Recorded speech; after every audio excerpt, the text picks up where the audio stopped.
that I am mulled in, and it's all you have to do if you miss one meeting, and I did, and now I am full scale again. Madam Chair, may I? Well, I John- was going to tell him, but he may listen to you better. Okay. Hey, John, it's Yes. not that you're not able to sit, it's that there were 5 people when you mulled in. So if one of the people can't sit for whatever reason, then you would be the next one in line. Does that make sense? Wait, go through that again one more time. Sure. I'll try and do it quickly. When you mulled in, it made you available, but there's already 5 people sitting because you missed a meeting. Someone stepped in. So you can sit on this if someone has to abstain or misses a meeting, but you're not currently sitting on it. I am not sitting on it, you saying? You're not actively sitting on it. You're in an alternate position in the event someone has to abstain or misses a meeting. Okay, my question is, who made the decision? That's Apparently- actually, John, I'm sorry to interrupt, but just in the interest of time, your understanding of how the mall system works is correct. The decision is made by the law. You missed a meeting and someone filled your spot. So you can't take their spot away, but you can mull in and be available to sit actively in the future, which is what you did. No, I'm an elected official. Don't forget that. No, I understand. But Robert's rules still hold. The 5 original, Oh, we're gonna spend half an hour on this. Yeah. Madam Chair, as an alternate, I would be willing to step back if it is deemed necessary or appropriate. I'm not necessarily interested in doing that, but I'm just saying I would do that. Okay, let me say this is once and only. I'm an elected official, and I am within the right of the law for me to sit on this application today. Nobody can say John, that John, wrong. that's nothing to do with it. You missed February 18th meeting and you read back in. There were already 5 members when you missed the meeting. So you're an alternate at this point on. You can still contribute if somebody is not at a future meeting. Okay, who told you that? Robert's Rules of Order. No, it's Wait, state law. It's part of the Mullen Law. Mullen Law, sorry. Right? And I'm within the Mullins law when I mulled in. Day before yesterday, was it? Or yesterday? You, So there are Johnny, Yes. when you missed the meeting, as Stephen said, one person stepped up. So there are currently 5 voting sitting commissioners. When you Mullen back in, you became the 6th. According to the Mullen law, you cannot displace one of those 5 voting sitting people who were in attendance the meeting you missed. So you can partake, but you cannot vote unless one of those people is lost. John, the way the law works is you got out of the boat. It's only a 5-person boat. You're back in line to get on the boat, but shit. unless someone steps down, you're not in the boat. I'm alone. Is there an attorney there? Town attorney? That's from the town attorney and the state. And We've been when through this when before. it happened to Terry, when it happened to me, John.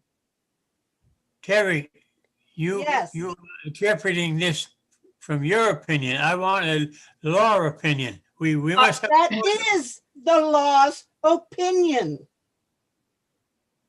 The board has been through this before. John, listen What? to this. It has happened before. It has happened to me when I mulled in when I had missed a meeting, but there was already 5 people sitting and I sat as an alternate during that one. This is the law of Robert's rules. Madam You Chair, don't have- I've got to leave at 11, so I think we should start the meeting. I will, but I have to be told that it's where we're Yeah, going. I think we've explained it. Yes. There it is. We've been We're live, Madam live. Chair. We need to get Yes. going. Okay, I kind of Are like we the boat ready? analogy. are we open? Yes, we are. Okay, so this is the meeting for the HDC on the 9th of January. And the, wait a minute, I have to get to the front page. As a preliminary matter, this, permit me to confirm that all members and persons anticipated on the agenda are present and can hear me. Members, when I call your name, please respond in the affirmative. Abby, Aye. Jesse, Aye. Val, Aye. Stephen, All right. John, Aye. and me. Staff, when I call your name, please respond in the affirmative. Kathy, Present. Holly, President, I'm not sure we have any anticipated speakers on the agenda. If we do, please let me know. We have a lot that are going. Yes, Be- Madam Chair, there will be some speakers from the neighborhood and their council Yes. who will be presenting.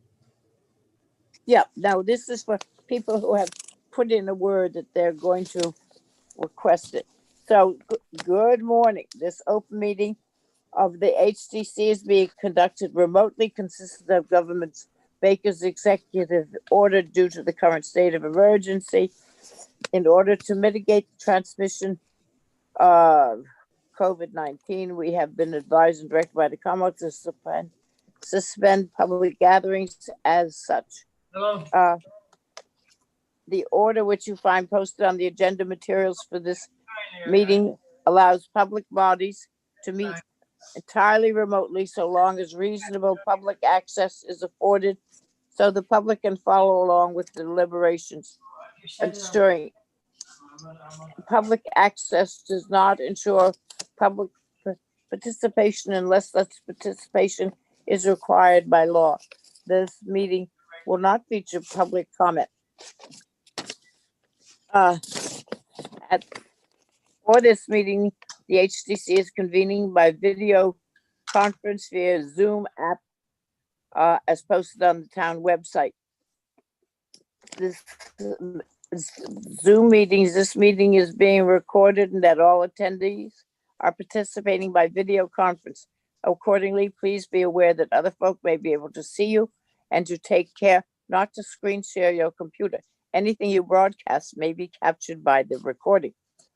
All supporting materials that have been provided members of this body available on the town website unless otherwise noticed. The public is encouraged to follow along using the posted agenda unless I note otherwise. We're now turning to the first item on the agenda. Before so, permit me to cover some ground rules for effective and clear conduct of our business and to ensure accurate meeting minutes. I will introduce each speaker on the agenda. After they conclude their remarks, the chair will go down the line of members, inviting each name to provide any comment, questions, or motions. Please hold until your name is called. Further, please remember to mute your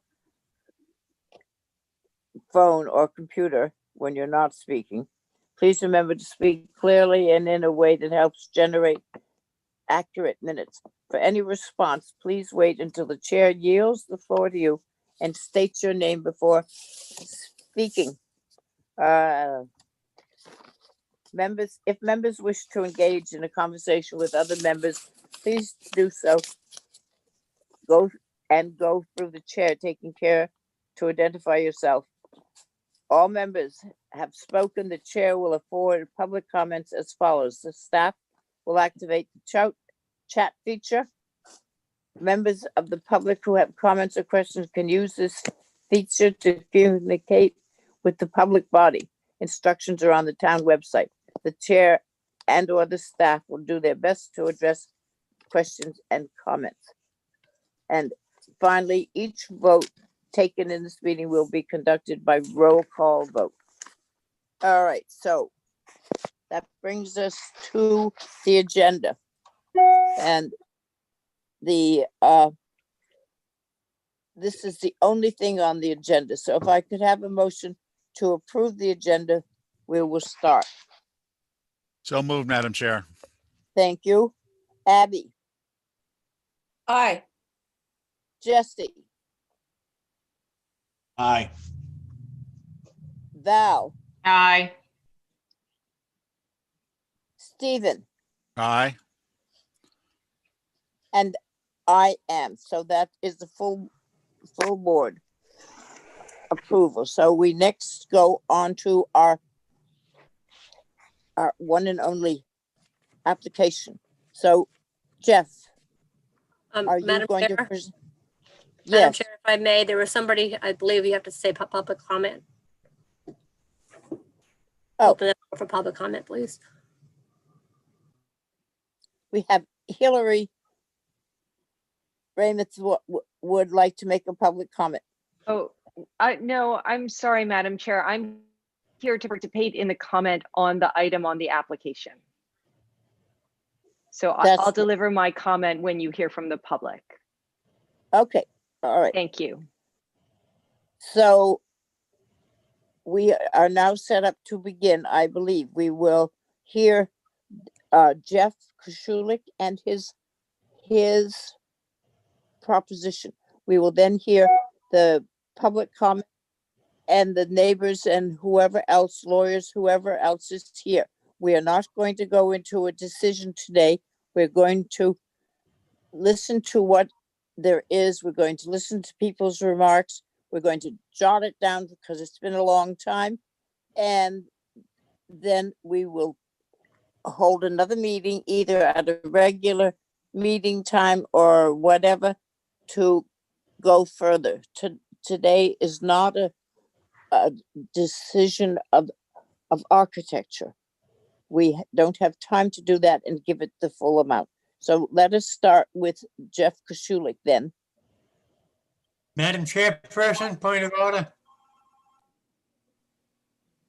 Yes, Yes, my point of order. yes, Madam Chairperson, yes, my question is, who, I just saw a man up here, Kenneth, who is Kenneth? I'm an attorney for the neighbors, I'm sorry, attorney for who? for the neighbors, for certain of the neighbors. I'm actually an attorney for Barry Berman and Peggy McCarthy. If you're an attorney, right? Yes. okay, Johnny, we need to Alright. get on. Yeah, I just wanted who's representing who. That's all I asked the question, to make a Well, point right that I now, know we- what. Right now, Jeff I- is going to my represent himself, okay? So Jeff, or a member of your staff, who is going to represent what's going on? I'm going to represent Madam Chair. Okay, Luke, thank you. Okay, thank you. You actually said it perfectly in your presentation a moment ago. Our goal here is to reintroduce the project in 2021 after a one-year departure. Our hope is for a soft opening, a restart. In the past, we've gone in great depth into this project over numerous meetings. We provided large volumes of information, including streetscapes that go both sides of the street in their total length. And I'm not going to enter back into that detail, but we just remind everyone that that the entire context of North Liberty Street is available for you. It's not in this package. As you mentioned a moment ago, it may become part of our next presentation as needed, but you already have that information in hand. And so that's just a reminder about the streetscape. We also provided an extensive amount of historic photographs and documentation of the house itself and the street. Our goal here is to very sensitively address North Liberty Street as a whole and in its immediate context of this particular pocket.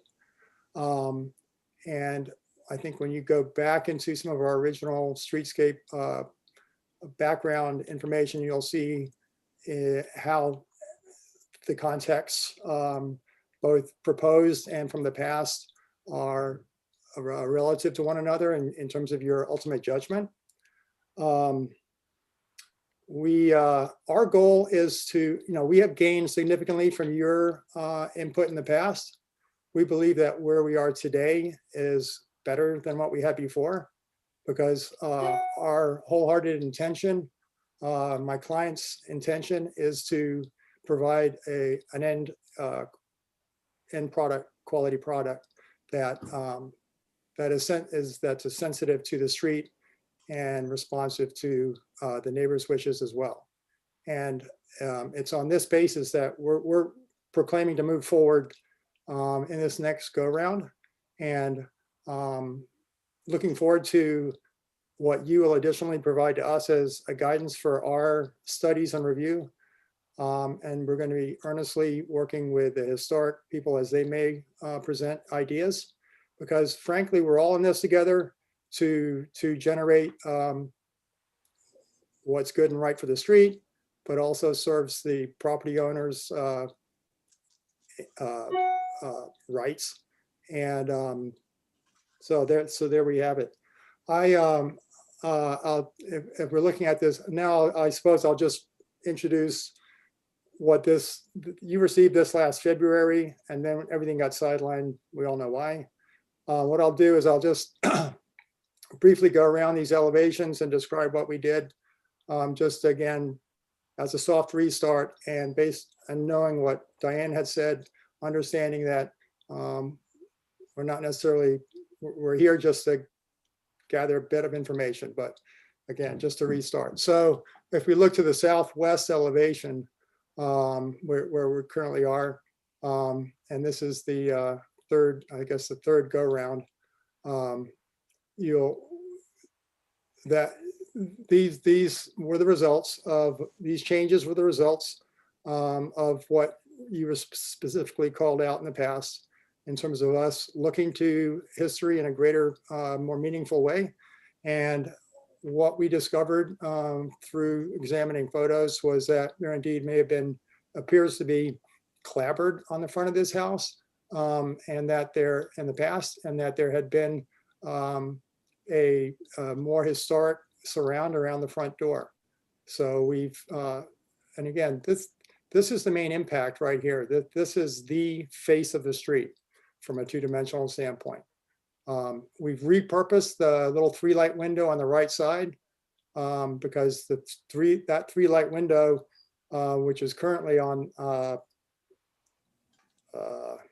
not sure which side, I can't remember which side. The northwest. The northwest, everyone agreed was awkward, and probably been placed. Anyway, we feel like this was a nice balanced result to use that window. On the northeast elevation, we have reduced the overall the size the deck from some of its initial proposals. It basically respects the giant tree that's there. That's to say, it comes up to its edge, but it's a beautiful tree, and that tree becomes a canopy over that deck. And it's tucked in the rear. It's tucked into the rear of the property.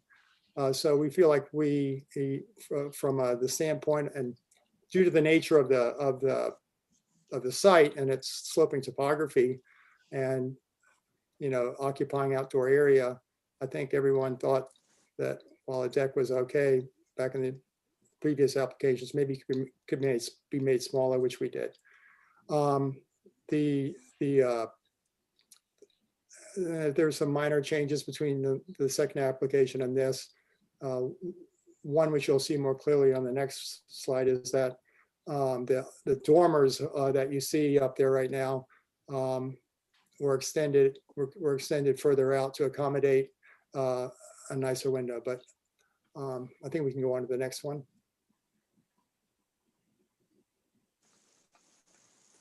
Okay, so this southeast elevation has progressively become more respectful of its history.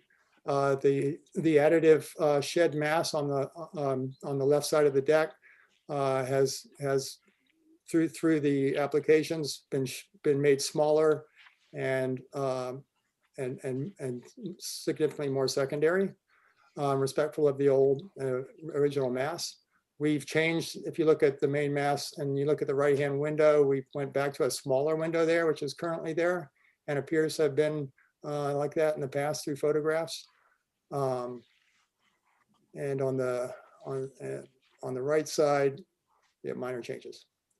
That is that.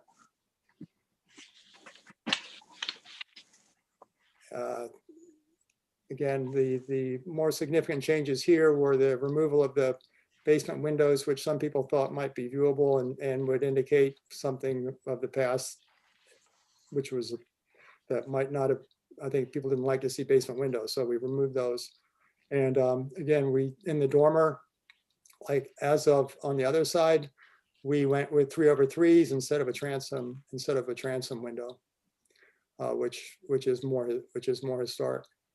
And then just as a general note, we're still, and I don't want to go back into the details of it, but we feel lifting the building and reseating it, you have to remember its original proximity, the finished floor's original proximity to the original dirt road wasn't in the dirt. It was above the dirt. People didn't build their houses in the dirt. And so what's happened over time is that the street's been brought up and essentially buried the house.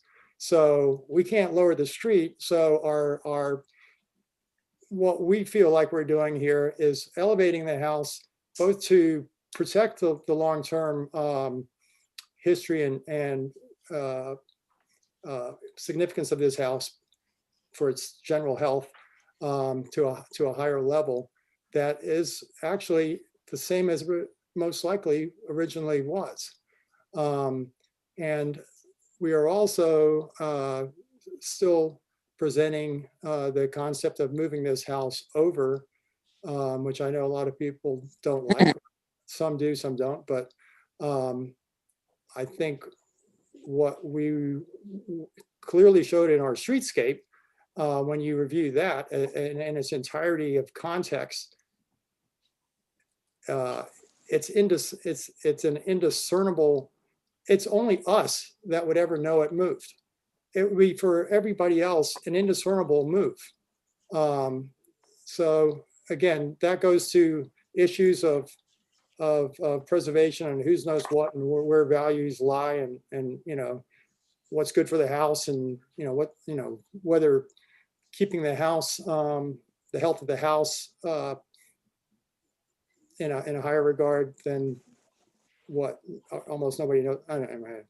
So I think you get my point. So hopefully that's again we're here to, so that's basically where we arrived and how we felt like we were working with you.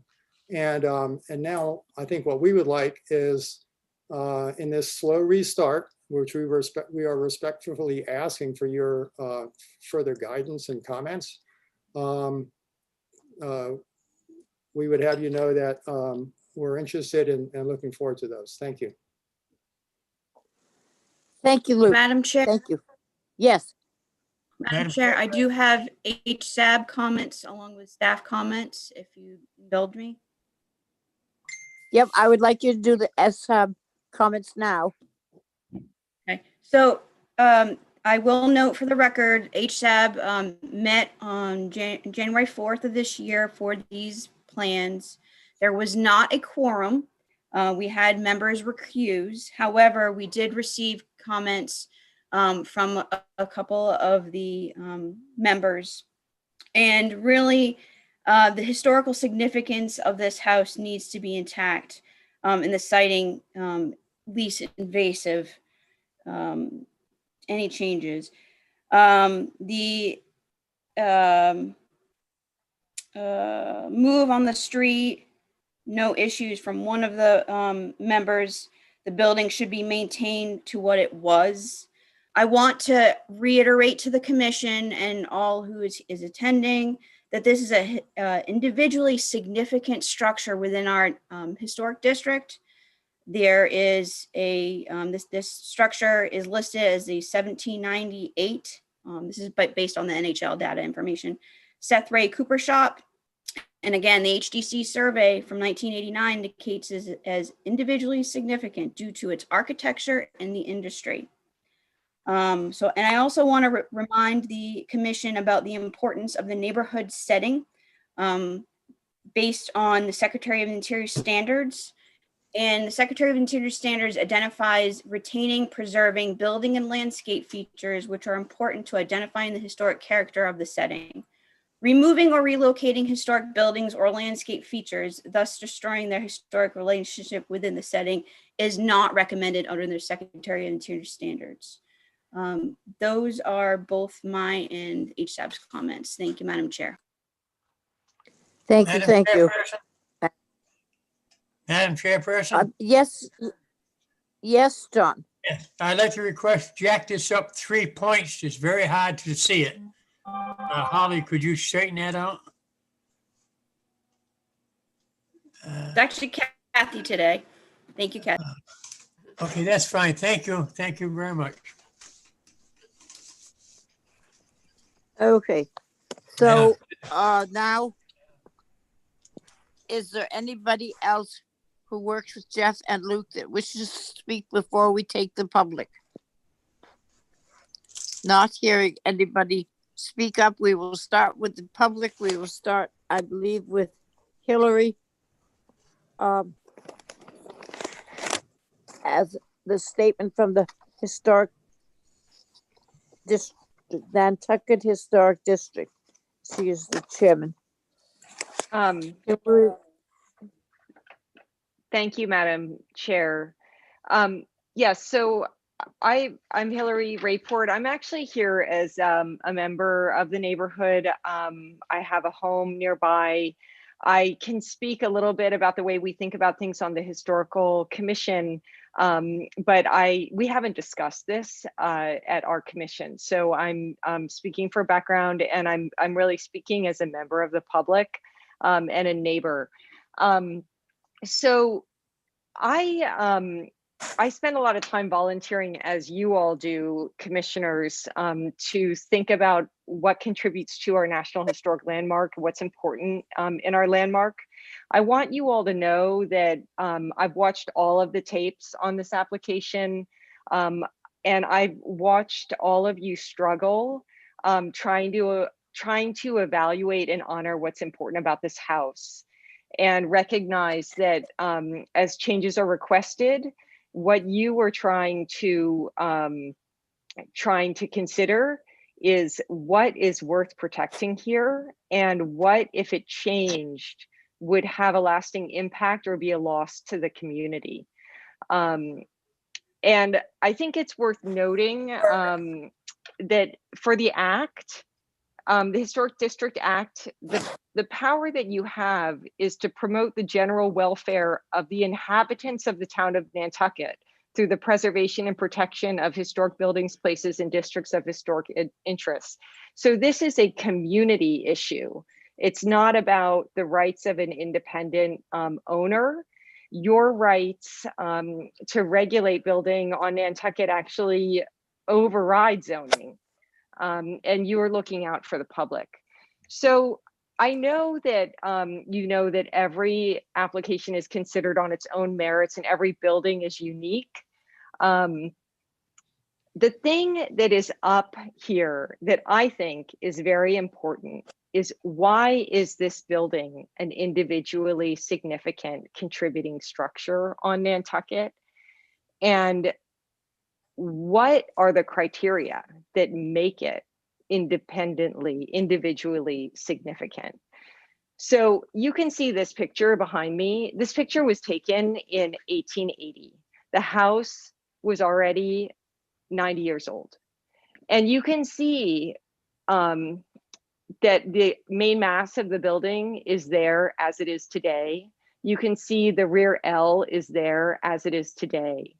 And we can know from this building that this structure is unusual, even more unusual today, because as an example of vernacular architecture of its time, it is original and intact. And that is something that is increasingly rare on Nantucket, because it is very hard to find these structures that have not been moved around.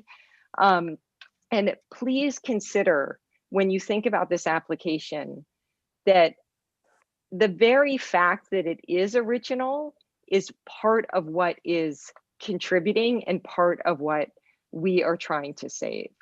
So the original block and rubble foundation of the home, please consider that that is a contributing feature of this building. The fact that we can look at that foundation, that we can look at this building, and we can know the undisturbed siting of the home, the settled aspect of it below, yes, below the street, because it's original and historic. These are contributing aspects of this home.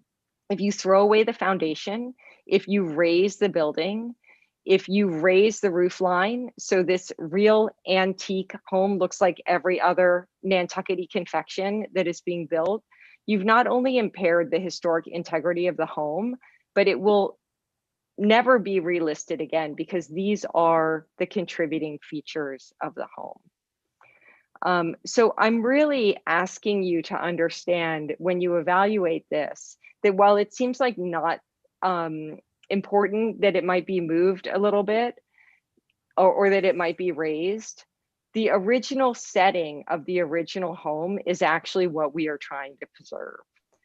I know a lot of people have a lot of points that they want to make. I didn't expect to be the first one to make comments, but I have to ask you, as in closing, as a member of the public whose interest is being protected here, that the whole point of the National Historic Landmark and the whole point of the Landmarks program is to allow Americans to experience living history. When we stand in front of this building and we see that it is unchanged after 200 years, we experience viscerally what that is like. And I just want to share a personal story of a loss that I have had, that I felt has personally aggrieved me living on Nantucket, in our home that we live in. And that's 105 Main Street. And that was an important contributing, very old structure that was raised 4 feet above that corner. Every board was moved. It arguably has the same design. That corner will never feel the same way again, because the integrity, the historic integrity, is gone. And this is a well-defined term, what historic integrity is. So its location, its design, its setting, materials, workmanship, its feeling, and these are all defined terms. So I hope that these comments have helped the commissioners understand what is contributing and why it matters to keep this home on its original foundation, that the home is unique. And I thank you for your time. Thank you, Hillary, very much. All right, who wishes to go next?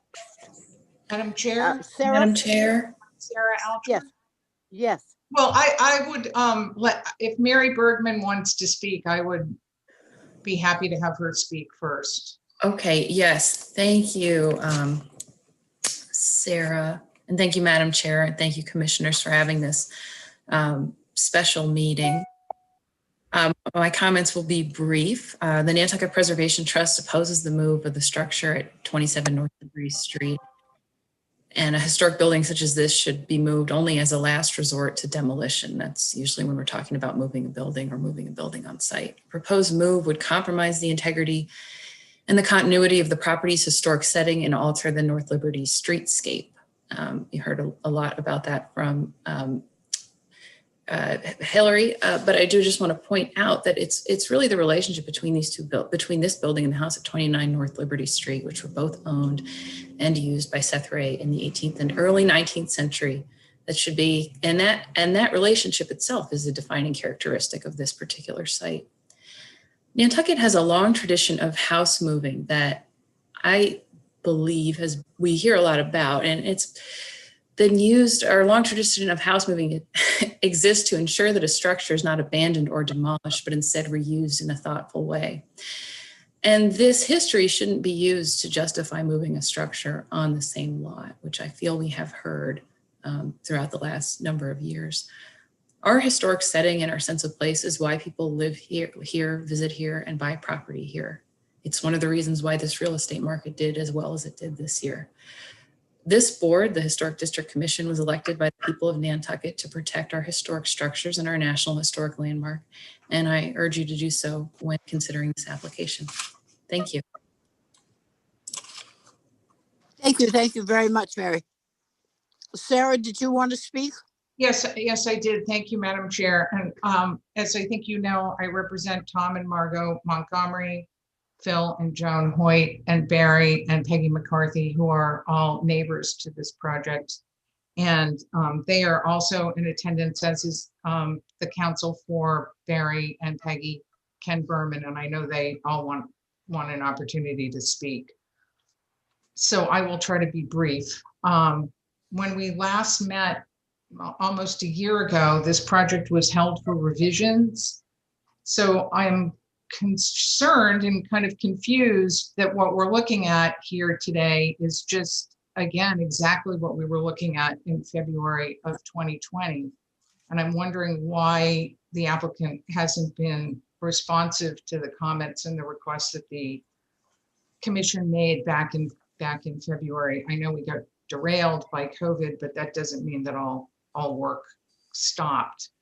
And I appreciate the fact that we're having this special meeting. It is concerning that after almost a year of silence, this was brought up the first week of January with no additional notice to the abutters. And we're going to, of course, want an opportunity to look at any revisions or things that are brought in.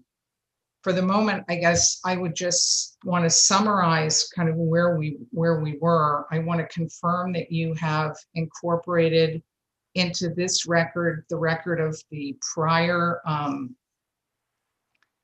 there were prior applications on this house that ended, one with the COA being turned in and seated, and the other I think was withdrawn and then resubmitted, but there was significant testimony and significant materials submitted, and I'm hoping that you will have incorporated all of those materials into this record.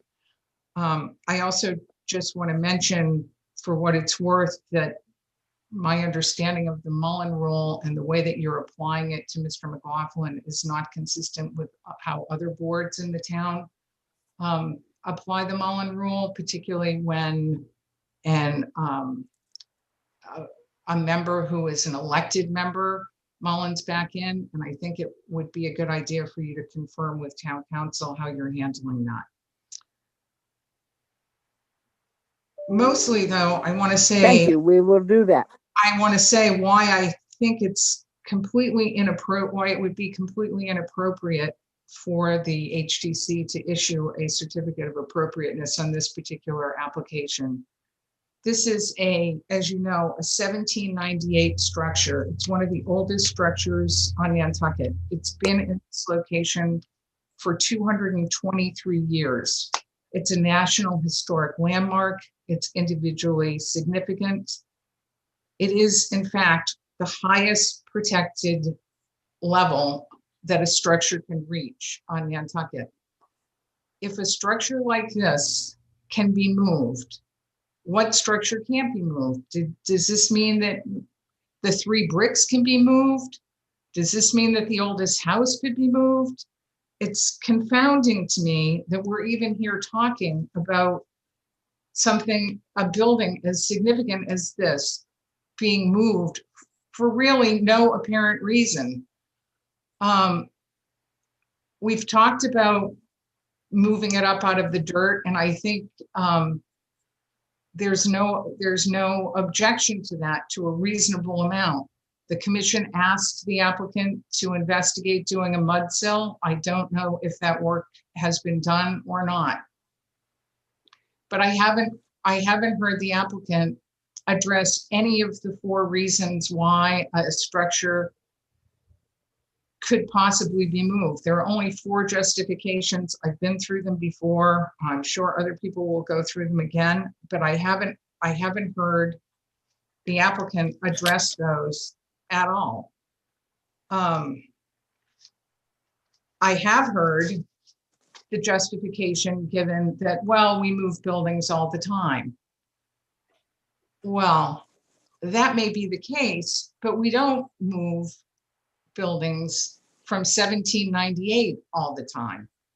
Maybe we move buildings all the time that were built in the 1950s, in the 1960s, 1970s, but we don't move buildings all the time that were built in 1798. Every property is different, and every property should be taken on its own merits. This particular property is of the highest significance on the island. Moving it would destroy the streetscape and its relationship to the Seth Ray house right next door, a relationship that it has held since its construction 223 years ago. The fact that you've allowed other structures to move doesn't justify the moving of this structure. 2 wrongs don't make a right. This act that you're acting under, which came into effect in its first iteration in 1955, is a historic preservation statute. You can't look at moves that happened before the statute was enacted pre-1955 to justify moves that are happening now in 2021. And then any moves allowed after 1955, likewise, shouldn't be used as precedent. The fact that house moves have been allowed is in fact a reason that makes preserving this particular structure even more urgent and more important. This is a big deal. Letting this structure move will destroy its historic significance. It will lose its place on the National Historic Register. If it isn't in the purview of this commission to oversee that, then whose purview is it in? You should be looking to preserve historic buildings in their historic location, not looking for excuses to erase historic buildings and streetscapes in incremental steps. The applicant knew when he bought this property that he had no right to a certificate of appropriateness. In fact, he knew that the neighborhood was vehemently opposed to this proposed move, because when he bought the property from Mr. Hobby, we already had a lawsuit pending in the Superior Court over a prior approval. When we last were here, I was dismayed that a number of you seemed to be indicating that you were okay with a move, despite your guidelines, despite the fact that the building is 1798, despite the fact that it's on the National Historic Register. And I would like to understand your reasons, because they haven't been articulated. If you do feel a move is appropriate, I'd like to know before you vote why you think that that's the case, why you don't value this particular building, why you don't value the historic streetscape of North Liberty Street, the historic relationship of this property to the Seth Ray house, which is in and of itself also historic. I'd like you to articulate those reasons so that we have an opportunity before this hearing is closed to attempt to address whatever justifications you're using for this move. And I guess with that, I would like to turn this over to my clients and let them speak, because I think they speak better for their own neighborhood than anyone else can. Thank you, Sarah. Thank you very much. Madam So who Chair, will come up next? Yes, if everybody's going to just say the same thing they said the last time, we only have an hour. right. I just want people to consider that. Okay. However, in this hour, we are not making any architectural decisions. We're trying to remind people of what they did say. And I think that most people feel the same way they did, so maybe they could curtail their discussion a little bit. It's very important to the people who live there. It's important to the builder who wants to continue. So let's try and think of both sides of the story and not be too long-winded. Thanks, Val. All right, so who is up next, please? Sarah, who did you think would come up next? Oh, I thought it would either be Barry or Tom. I'll Are go. they here? Yes. Yeah, there's All Barry. right, My name is Barry Berman. all right, Barry. You know, we've discussed this application before, and so we've talked about it so often that now our testimony can really be regarded as historic. But I had some prepared remarks, and I have to disagree with my attorney that I could say it better than she can, because she really nailed it. She came up with the reasons why this house shouldn't be moved. The only thing I can tell you is that when Peggy and I first came to Nantucket and walked on North Liberty Street, we just fell in love with the neighborhood. We've been there for 36 years. The historic nature of our pathways, our views are so critical, important to us as they are to all of Nantucket. So I'm not going to go with my prepared remarks. And I would just say that, and repeat one thing that Sarah said, and here's what I ask. If preserving a significant and contributing 223-year-old historic home with such a rich history in this ancestral whaling, in the ancestral whaling trade, one of the oldest streets in Nantucket, if this isn't worth preserving, I ask the commission, what is? And that's all I'm going to say. And I want to thank Sarah. I guess I'll say one other thing. Thank you. I just want to add that it seemed to be parenthetical when the architect said that no one really cares about making a move. I think we all care. And I think Nantucket should care, and I think you should care. Thank you very much for your time. Madam Chair, I'd like Thank you, Barry. So, all right, Tom. Yeah, I also had some prepared remarks, which I was going to give rolling off of what Barry had to say. I think I am still going to say them, although I don't agree with Ms. Oliver. There are a lot of people on this meeting this time, concerned citizens, who haven't heard any of this information. Just because we've all heard it till we're sick about it, is one thing. But there are many people who are very concerned in this community that want to know exactly what is going on here. And today is the day. And We so- were given an hour timeline. That's why I said that. I know, I get that, but here's my reasons that just because I'm the historian on the group. Some other reasons this building is historic is because a Nantucket whaling captain named Hezekiah Pinkham lived in this house and bought it from Nathaniel Barrett's estate sometime in the 1820s. He was a silversmith and he lent money to the government to help support the Revolutionary War. That's something that none of us would ever know unless we dug into this. That is a very historic thing that is associated with this structure. He bought it from Seth Ray, the cooper and the builder. Now, how much more historic can it get? 222 years old on this street, in this neighborhood, previously a cooperage, and then turned into a modest cottage where a Nantucket whaling master lived and took the whaling ship, the Nantucket whaling ships, Alliance and Samuel, on 2-year whaling voyages to the Pacific.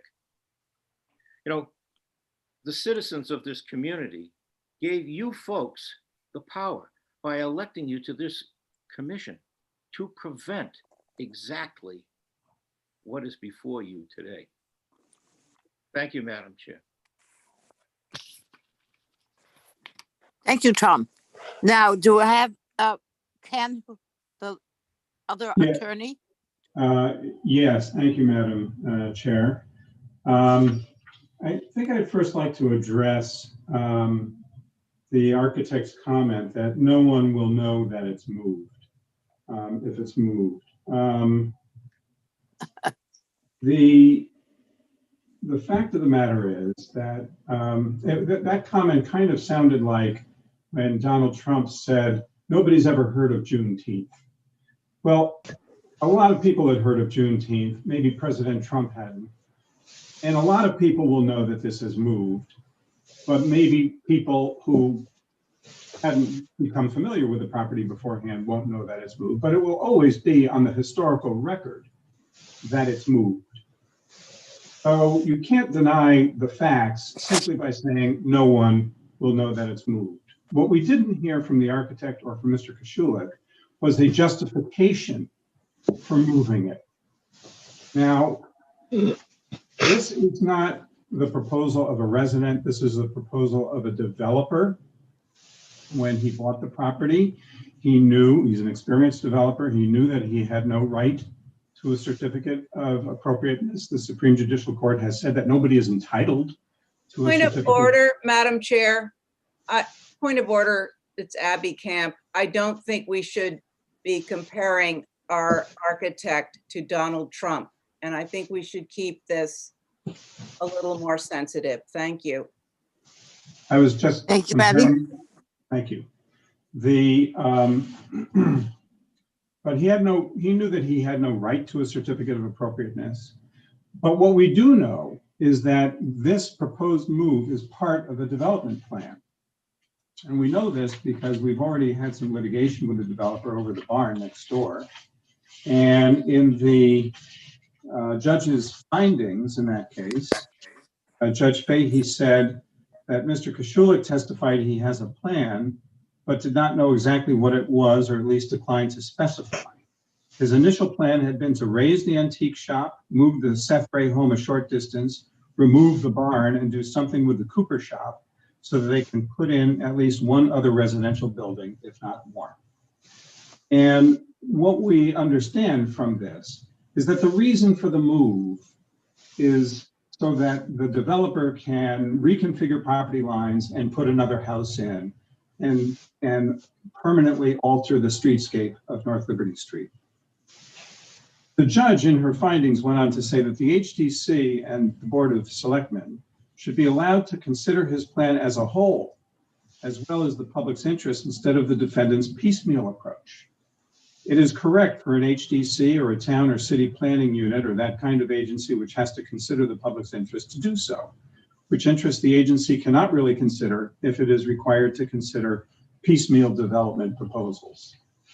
And so when the developer comes to you with one piece of the proposal and says, I just want to move this, well, that's one cut. And then the next proposal will come in, will be based on a reconfigured set of property lines and a new house. And we're entitled, I believe, or it's at least good practice for the developer to show us the entire proposal rather than submitting this in pieces.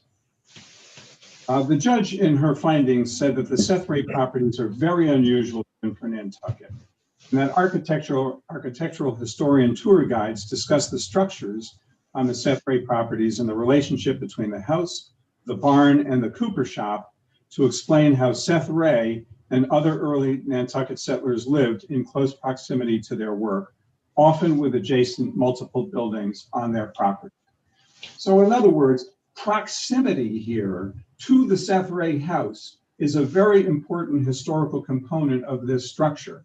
If you allow the move, then that eliminates that historical component from the street.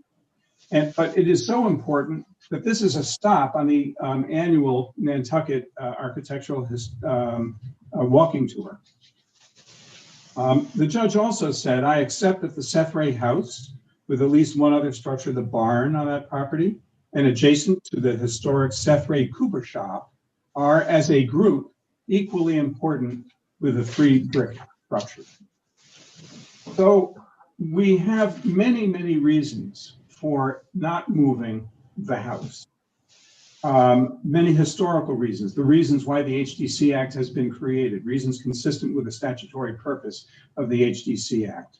We do not have a justification, certainly not one that would be recognized by the Department of Interior for moving a 223-year-old property, but even anything consistent with the HDC Act for moving the house. Thank you. Thank you very much, Mr. Berman. Is anybody else who Madam wishes? Chair? Yes. Madam Chair? Just a member of the public, and I'm sorry to interject at this point, but I believe that within your short hour of opportunity here, the commission was looking to hear some input from some new input, not a rehash, which will certainly occur in your forthgoing continued deliberations. So under the context of something new, I just wanted to interject that growing up on Nantucket, in two houses, one in Union Street, one in Orange Street, both from the whaling days. The Union Street home is still owned by the family. It is pretty much untouched outside since the days that it was built. The Orange Street home has gone under extensive renovations, interior and exterior. But the Orange Street home, after all of those renovations, none of them, and they were by different owners, none of them sought to take advantage of moving the house to the lot, rear of the lot, and take advantage of that. They built and did their modifications so that the frontage and the look of the house remained the way that it did back in those days. And I would encourage this board, after it gets through all the minutiae of the legalese that you have to listen to, that when you close down discussion and deliberate, I would hope that at the end you do not allow this building to be moved anywhere on the property other than having to raise it up to stabilize it. So thank you for taking my input. Thank you, Bill, very much. Is there anybody? May I say else something? who would? May I? Luke, you will have to wait until I make sure there's no other public person that wants to speak, okay? Madam Chair. Is there anybody? Yes, there's someone that Joan Hoyt. Did you want to speak? You have your hand raised. You don't need to do that. You can just unmute and speak. Yeah, I apologize for that. That's okay. I have unmuted. I think you can hear me, right? Okay. Actually, in the interest of time, and because Ken and Sarah have spoken so articulately about the reasons for not moving the house, I don't need to speak. After all, I had just a question that I wanted to ask, but Sarah has already touched on it, but I guess I will just reiterate a little bit about that. The House does not, I just want to ask, with each commissioner who thinks the move should be permitted or who does not have a problem with moving it, please explain to us what your reasons are for feeling the way you do. Moving it clearly does not fall under any of the federal guidelines that state the only reasons an historic house should ever be moved. Respectfully, I'm asking that each of you please explain before this entire application is over, to please explain your reasons why you feel the guidelines should be ignored and it is acceptable to move this house. Thank you very much. Thank you, Joan. Is there anybody else who I have not noticed that needs to speak either for or against the move of the house? Madam Chair, if I may, this is Andy Lowell. Hello, Andy. Hi, thank you. I'll just take a brief moment of your time. Thank you to all board members, commissioners for being here. I'm not a direct abutter, but my neighborhood abuts this neighborhood. I hope that if the applicant has neighboring properties next to this project, that your board will look at the entire picture and not go through this in a piecemeal manner. Some food for thought from an abutting neighborhood. On a map, geographically, North Liberty Street parallels New Lane. I have lived on New Lane my entire 57 years and have witnessed development change the streetscape into a permanent visual that we should all be ashamed of. What has been done on New Lane should be an example of what not to do if we're concerned about saving historical integrity. Woodbury Lane, when I was a child, was a hayfield. Hedgebury Lane was a chicken farm. I've created a quick poem. The farms and hayfields turned over to developers.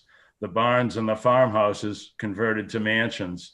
The cottages and bungalows were stuffed into dumpsters, and my neighborhood became the Hamptons.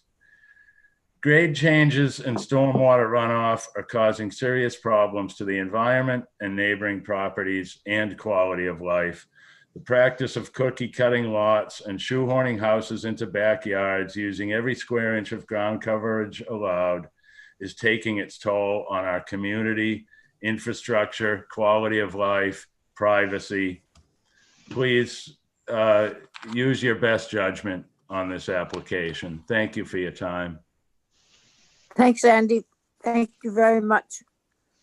If that's the end of the people who would like to speak, then we have a minute or two for each commission member who wants to speak. Luke, do you want to make a quick statement now or wait until we get the commissioners to make a statement? I'd like to make a quick statement. First of all, I don't feel as the attorneys understood my opening comments. We are respectfully coming here to restart, and our entire goal is to end up with a product that the street, the town, and everyone else can be comfortable with. And our goal is to work with you. I found Mr. Berman's remarks some of the most outrageous in a public forum I've heard coming against me personally. Miss Alger, I'm sorry, but I think that your remarks were darn close to the same against the developer. I said in the very beginning that the goal here is to work as a team, and I meant it. Any good architect who's properly trained and his heart's in his work, as mine is, never comes in with some sort of deceitful, and I certainly have here. When I mentioned the fact that people wouldn't notice, it wasn't to be that wasn't a deceitful comment. That was a graphic comment relative to the streetscape presentation I gave you. So I would ask that the stance of those who are opposed move more towards the first speaker that spoke. I think her name was Miss Hillary, who gave us very good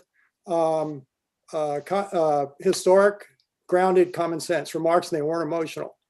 But when people turn personal, you you destroy the goals here. We are willing and to desire to understand the best ways to move forward. And I speak for my client as well. Thank you. Thank you, Luke. All right, let me start with Diane, could Steve. Yes, Diane, it's Jeffrey. Could I just say one final thing, please? sure. Just to follow up on Luke's comment, I've kept my mouth, or I've been pretty quiet. Auto papers, et cetera. But Miss Alger is constantly always, purported me to be the evil developer here, and right to the point where she mentioned why on the first week of January 2021 is the developer bringing the application back. Well, I've been in constant touch with through Kadeem and Kathy Flynn, extending this application every 60 days, under the impression until this fall time. And I was told that I had to extend because the HDC was not listening to controversial projects. And I sat and have just bitten my teeth for months and months and months. I finally reached out to Kathy Flynn, and I believe it was mid-November or so on, and said, Kathy, I understand that controversial projects are moving now. Can we please move the, restart this right here in the same manner as what Luke had suggested. It wasn't my doing for January 8th. I mean, I wanted to meet in December, okay? We were pushed till January 8th for, however and whatever reasons. So I just want the board and the public to clearly understand that I am not the evil guy. Luke couldn't have put it any better, in terms of we're just restarting this, and I wish there was more openness, but it's been with the neighbors and so on, but it's just hasn't been an easy process, obviously. So anyways, I just wanted to make sure that everyone knew that the January 8th was not my doing. So thank you very much. Okay. Madam Chair, can I just make a quick follow up with Jeff? Yes, I should have said that at the beginning. This application came in February 26th, and they were supposed to be for the March 3rd meeting. They did not have a full board. Then we all know what happened. COVID hit. Then in probably about May or June, the chair and staff decided not to review contentious applications. Then we got really busy. And then we started reviewing contentious applications.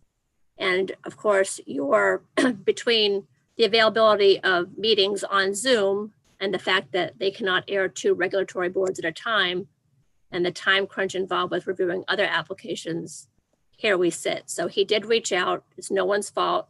COVID happened. We are living in unusual circumstances right now. You cannot compare what happened last year with what's happening right now.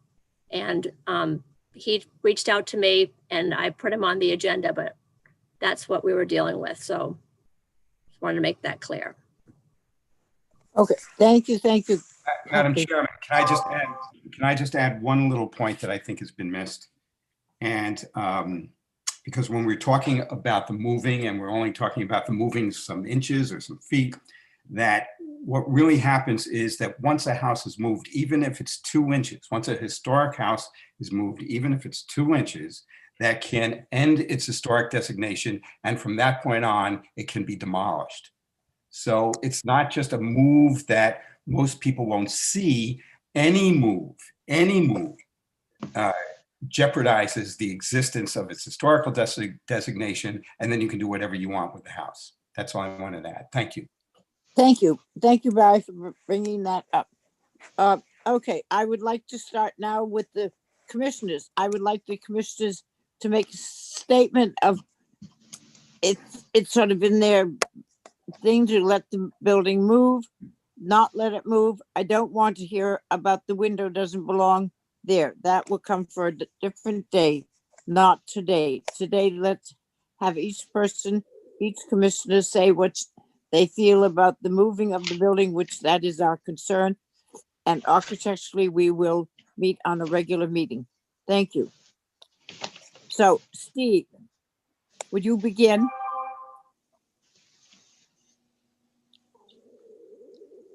Madam Chair, you have a Steve. couple of board members that have to go soon, so. All right, so now start with Abby. have- I don't yeah. know what happened to Steve. Abby, can you begin? Sure. Now, I've learned a lot. Thank you, Tom, for the history and everybody. I did, you know, the relationship of the buildings together. I don't understand where the property line came on that northwest, why it's so close to the house. Miss Hoyt, I think her name is, asked why in the past, why we have voted the way we have. I've always thought that the northwest side of this house is crushed against the property line. So at one time I had thought to take it off that property line, give the profile of that elevation coming down the street would give this historic house more merit or more visibility, add to the streetscape. But I don't want to take any of this historicness away from the building. So I am in favor of sensitively redoing the foundation up, down from being 21 inches below the road so that water isn't pouring in. I mean, I think we have to stabilize this historic house, but not move it from its place where it was conceived. So that is my feeling on that. Thank you, Jesse. Yes, thank you. I promise I'll keep it short. My overall thought on the project is that the overall architecture has been done sensitively and tastefully. However, I'm not in favor of the application due to the fact that we are changing the streetscape, and it's not necessarily picking up the building and moving it just a couple feet. It's the overall neighborhood change that I'm very concerned about. So that's where I'm at right now. Thank you. Thanks, Jess. Val.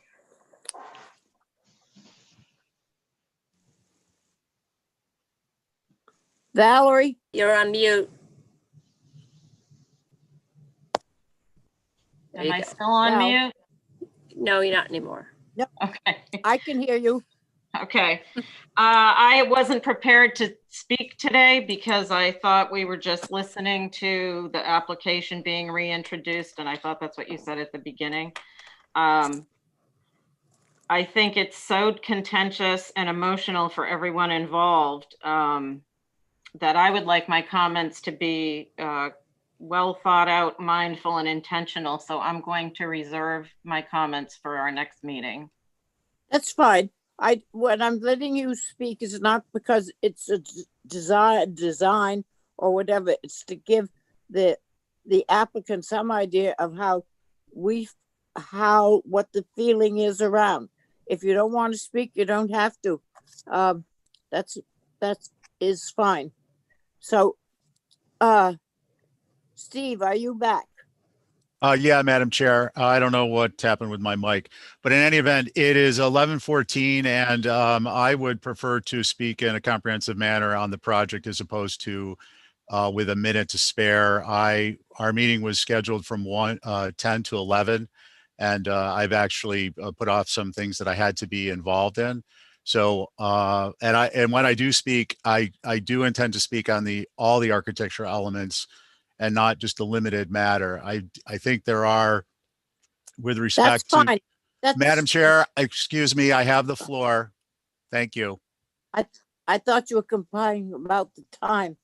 Yeah, I am, but I'd like to I'd like to ask for a little structure, and I want to make sure that I understand before I begin to review the information based on the merits, what I'm looking at. My understanding is that there are 3 matters in front of us. One is there's raising the height, there's moving the structure, and then there are structural changes that relate to either raising or moving or are just purely design or aesthetic purposes. So those are the 3 areas, and through you, Madam Chair, I'd just like to confirm with the applicant's agent that those are the areas of matters that we're looking at.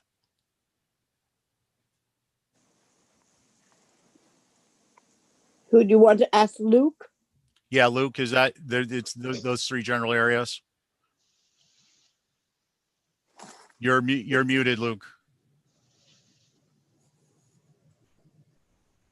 I'm sorry. I wasn't realizing you were asking me a question. What was your question? Well, I was a little confused during the testimony by different people, and I got the feeling that we were just talking about a move. I wanted to confirm that this application is raising, moving, and structural changes that are either related to the raising or the moving, or simply more of an aesthetic nature.